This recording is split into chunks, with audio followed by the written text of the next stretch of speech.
Nu schulan herjan heven riches werd, met dus machtanis moje thank, werk wulderfader swa he wundre je was, echet riktan, ora stelda. Her er shop i elder bernum, hevon de rofar hali shippen, tha midin jerd, man kines werd, echet riktan, after Theoda, firum foldan, Freya, allmächtig.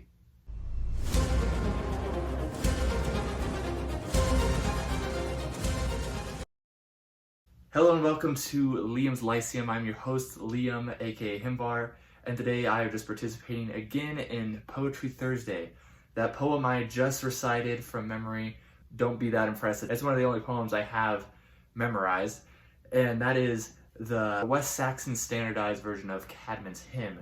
Now, Cædmon is generally considered one of the fathers of English poetry. He is the oldest English poet that I believe that we are aware of.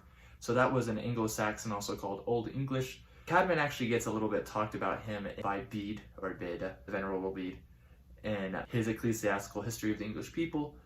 And while he was supposedly blessed by God, basically, on being able to speak of doctrine through song. I don't want to tell the whole story here. It's a great story. You could just go read it up, probably on a Wikipedia article if you want. That poem is typical Old English meter. It alliterates, and I just thought I would share one of my favorites. I think it sounds great. I actually memorized it because my in-laws, they are big into sharing your talents, and every once in a while they like to have their own talent shows where their kids just play a song or something that they have learned. And I was like, well, I'm not musically inclined at all, and so I was like, I'm gonna memorize this poem. And at the same time, also, I know a few classes, if you ever take Anglo-Saxon or Old English, it's the same language, by the way. There's a lot of times it seems like they'll ask you to memorize that. That's a very common, it's a very easy poem to memorize. It's very short. It's not very long at all. It actually has been translated by Bede, I believe, into Latin. I'm not gonna read that. I believe the manuscript, or at least the most famous manuscript, because it's probably found in a few different places, has it in a Northumbrian dialect, which is an Anglian dialect of Old English, West Saxon being more popular later around King Alfred's time. And so just for those unaware, Bede lived in Northumbria, and that was more of the popular dialects back in earlier periods. I'm just going to read a modern English translation. This is Professor Michael Drout's translation. I find he's not trying very hard to be poetic, but it's a very literal translation, which is something I do appreciate. I could have translated this poem myself, but I'm not super confident in my Old English capabilities, and definitely not my translating capabilities. So I'm just going to read the translation to you real quick. Now we must praise the keeper of the heavenly kingdom, the power of the measurer in his mind thoughts, the work of the glory Father as he each of wonders, the eternal Lord established from the beginning. He first shaped the children of men, heaven as a roof, the holy shaper, then middle earth, mankind's guardian, the eternal Lord afterwards created, the earth for men, the Lord Almighty. Now, if you look at the Old English poem, if you want this version of the standardized West Saxon, I would recommend 8 Old English poems as edited by John C. Pope. This version is revised by Folk as well. And this has Northumbrian dialect version in here and the West Saxon standardized, which is the one I recited. Now, these are pretty cheap, as far as I'm aware. You can also go to, specifically for the West Saxon standardized, you can go to Anglo-Saxon Aloud, which is Professor Drout's website, where he actually reads the entirety of the Old English corpus. He reads it, recorded it, and you can go listen to it in Old English.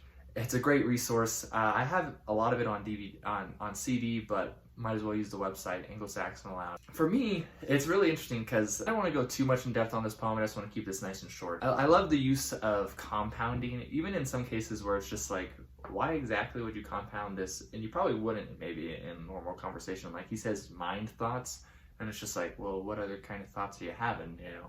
I don't know. Maybe he has heart thoughts. Maybe that's the case, and I don't actually know. Or he calls him the glory Father. And of course, if you actually realize and you look at this poem, this is around the time of Anglo-Saxon conversion or shortly after their conversion.